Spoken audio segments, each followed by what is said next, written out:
Okay, cool, I'm back. So I was talking to my dad about this because I completely forgot to upload actually this, and so y'all just gonna get this rough draft recording. But this was something a couple weeks ago. We were talking about grace and mercy and devotional, and I feel like there are really practical applications. Like, you need more grace and actual mercy. These are just from my notes, and these are just things that I think are grace and mercy giving that we don't talk about a lot. And just to kind of give you like a little short background, grace is something that you get that you don't deserve. Um, and then mercy is something when you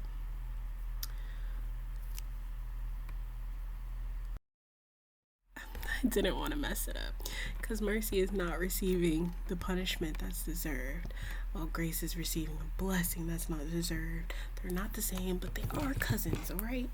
So, um, where was I going with this? I lost my place, but it's really about perception. Like, what does that really mean to you in that moment? What does um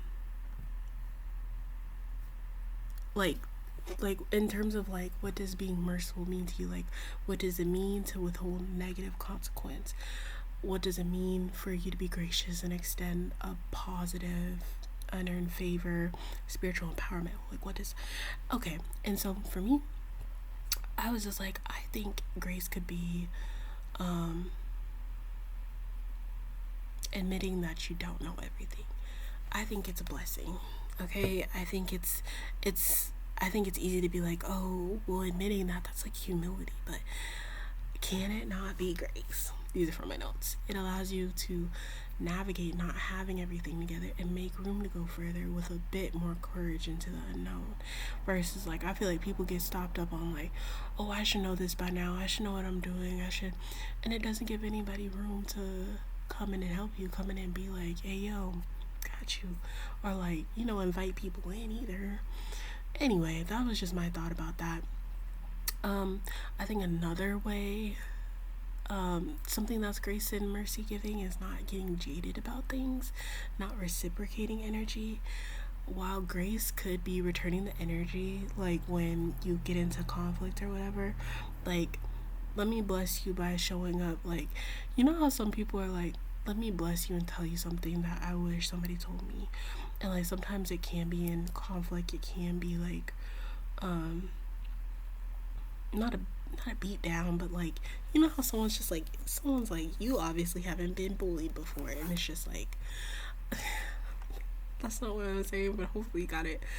I think while grace could be returning the energy and letting people know, I think mercy is not returning that energy, especially if it's just too vile.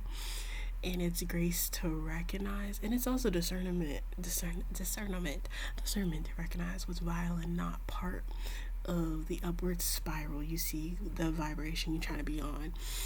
Um, and as I said, grace and mercy move together like they're cousins. I remember I had a cousin when I was younger. We looked exactly alike, and we were always with each other. Like, it's gracious to be attuned enough to seek higher ground and want it, and it's merciful to not do folks like they did you. Okay, thank you. And I think on that note, I was thinking of being joyful. I think that's grace and mercy. I also think, like, to choose joy, grace. But to share it is a privilege. And it's like a gracious act, too. Like, yeah, I want something different. Like, or I think sometimes we not, and I think that's where toxic positivity comes in, because it's just like, oh, we're not. I don't feel like being. I think there's moments where I too, like, I feel like there's moments where you can honor sadness and grief, and then there's moments where that's so inauthentic to me, like, to be sad and down, like don't get me wrong, like, I'm not gonna be all happy hippie in someone's ear, especially if like they're not feeling it, but it's like at the same time, not gonna dim my light. Like, I can be there for you and shine at the same time and be there for myself. Anyway, last thing, to change your mind, I think it's grace and mercy to change your mind. It's possibly, and I think it comes in, it's different ways, right? It depends on your perception. Again, going back to perception. It's okay if things don't resonate with you anymore.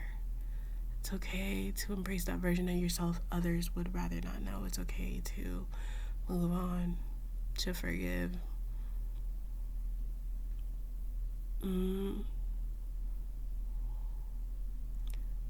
Not like, not saying like, oh, to ignore something that happened, but to let go of it and keep it from persisting and happening. Have you ever like found yourself drawn to think about something and you keep thinking about it and thinking you're still there and you're not even in like the moment you're in right now? I think it's gracious. It pushes you forward and into something different when you withhold doing that to yourself over again. You have mercy on yourself, you know? Alright, that's all I had. I needed to talk about it. I needed to record it because it was in my notes and I was like, girl, how'd you forget to? There you go.